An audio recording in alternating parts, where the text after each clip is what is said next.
Welcome back to another episode of the Amazon Private Label Show podcast. Today's episode, we're going to talk about, is Amazon still worth it in 2023? You can probably guess the answer is going to be yes. So we're going to go into kind of why, what's different now, and then how to really take advantage of the leverage you have to thrive in Amazon into next year. First, as always, we're going to plug our Accelerator 2.0 program. This podcast will be released in late October or mid-October. At this point, we're still filling our last spots in October. If you get to us after those are filled, November will take on more students as well. So get in touch with us. Link in the show notes, podcast or video. And just send us a DM or book a call. We'd love to see if now is the right time. For podcast listeners, check us out on YouTube. All of our content is being, moved essentially to YouTube. We're trying to have as much of an Amazon playbook for free online. Yeah. And just really educate as many people as possible and inspire the hope that got us out of shitty corporate jobs, right? That we don't like. And so, okay, let's talk about, is Amazon still worth it in 2023? It's Q4 2022 right now. Why don't you touch on what's changed the last 6 months, year, and your overall outlook, my man? Yeah, sure. So I think short answer to the question is, Amazon FBA still worth it in 2023? 100%. Looking forward at 2023, what do you have to do differently to 2022 and some of the previous years that we've seen? I think for me personally, looking into my catalog and looking at products I'm currently launching, I feel like you have to be very, very specific now when it comes to Amazon. So, it's not 2014 where you can throw up any product and it will sell through, do well. I feel like you have to do a lot of front loading on the product research side now. You have to be super specific and you have to get into the granular detail when it comes to the keywords. So, for example, if I'm looking at a children's toy or a toy for toddlers, keywords like children's toy for babies, toy for toddlers age 2 to 5, they're not cutting it, right? I need specific keywords in regards to the products I'm looking at launching. If I don't see that specificity from the products or the keywords, I'm not getting into that niche. Now, another thing that I found is that you need to be a lot more tuned in to things like cost per click, something that I didn't look at previously, but cost per click is super important. So things that like cost per click can basically mean, you breaking even or getting profitable on your first batch versus you being profitable on your second or third batch. So the lower the cost per click with a high ticket product, which is like above $50, the better your margins are going to be and the more money you're going to make at the end of the day. So now I'm really dialing into a lot of different characteristics and variables that I just didn't look at before. Like I never looked at cost per click. I just assumed that, PPC was going to be around 20, 25, 30% maybe when I launch, and then I'll get it down to like maybe 20, 15%.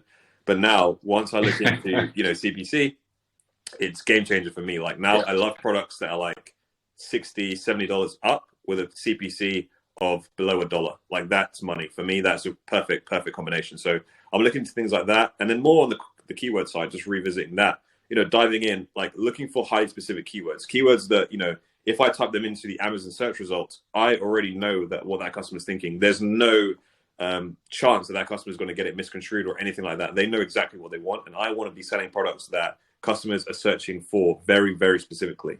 I don't want to leave anything to chance. So I'm looking specifically for the right keywords when it comes to products.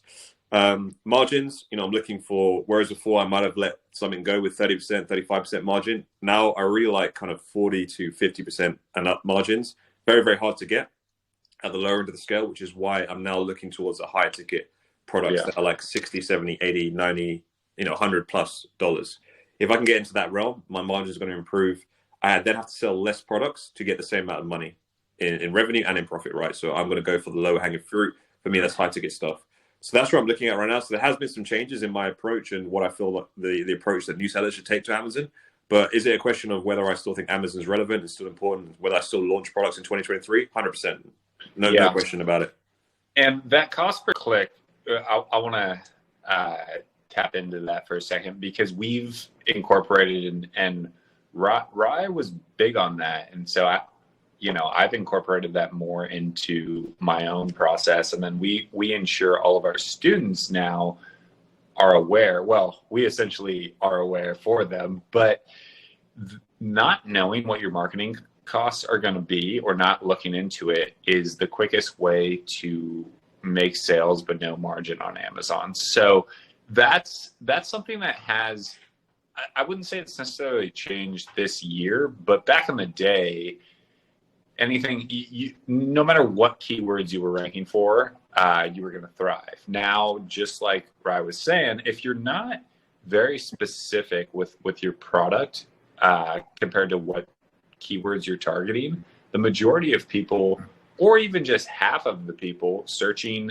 let's say your top couple keywords that make up 50,000 searches per month, if most people aren't searching for the product you're showing up with and you're paying to market and show up there, you are essentially paying for that's a bad payment. You don't want to pay when people are not looking for what you're selling. And so that's why the specificity is so much more important now, where back in, let's say like 4 or 5 years ago, there wasn't as many products. So if you were ranking for toys for 3 to 4 year olds, you weren't, you were next to some good toys, but not like everything like there is now. So all that to say, the more specific you are, the more you check marketing.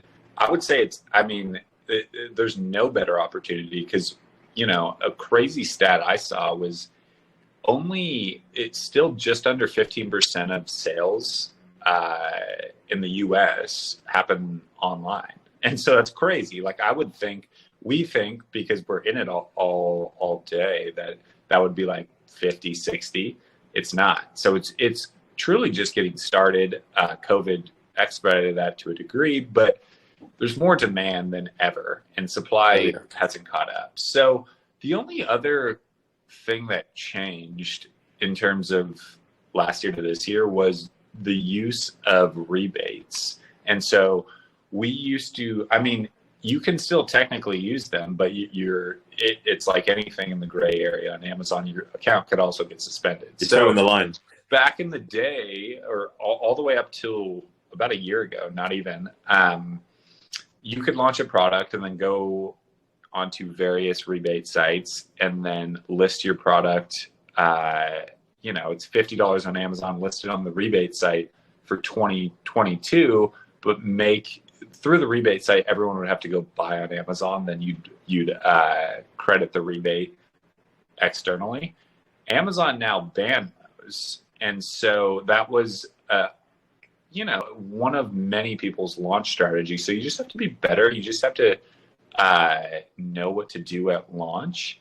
And if you are going to use rebates, know it's a massive risk, because there's no guarantee. Like, they ban them and most people stop using them. But anything like Amazon, it's like there's still, how would they know if someone was using them?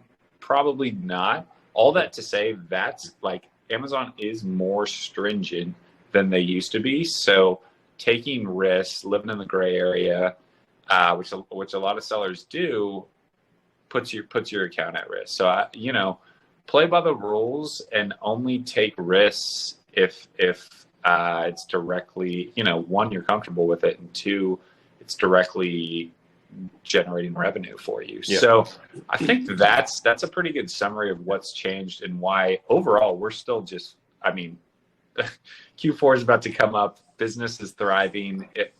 There's no better time, in my opinion. I don't know if you have anything to add, my man. Yeah. The only other thing I'd say is, if you're on the fence when it comes to Amazon, always think, and this is how I approach anything in life. This isn't just like restricted to Amazon. What's the worst that could happen? Say you're in a job right now, you launch a couple of products, they don't go so well. What's the worst? Are you going to lose your house? Are you going to lose your car? You're not going to be able to eat? Probably not, right? You got your job to fall back on. So if you're in a job and you're listening to this, you really are at a stage where you have a massive safety net, right? So, the downside is relatively limited. You're going to lose a couple $1,000s, but the upside is absolutely huge when it comes to Amazon. You could hit a home run and you can literally make a lot of money there's people making hundreds of thousands every single month, millions every month even. So for me, I always assess opportunities as, okay, what's the downside? Is it manageable? Will I care about the downside in 5 years' time? Versus what's the upside? What could this potentially do for me in 5 years' time? Could change my whole life. Yep. So assess it like that. Get involved if you're on the fence. And look, if you want to get more help and you want to be handheld through the process, Mike and I have the Accelerator 2.0 program, 12 months coaching, one-to-one mentoring, so not in a group setting. And we guarantee you $100,000 in sales within your first 12 months, or we work with you for free if we do not get you there. So absolutely no risk at all to anyone jumping in. Get involved. We currently have about 37 students. We launched a program mid-June. So we're growing from strength to strength. Get involved if you haven't already. Book a call with us. The link's in the show notes below. And if you're not already subscribed to our YouTube channel, please do so, because we're going to be dropping a bunch of content that you will not want to miss. And we're doing a bunch of giveaways coming up as well. So if you are subscribed, look out for that. You may be one of our lucky winners. So as always, guys, follow, look out for the next video, and we'll see you soon. Let's go, brother.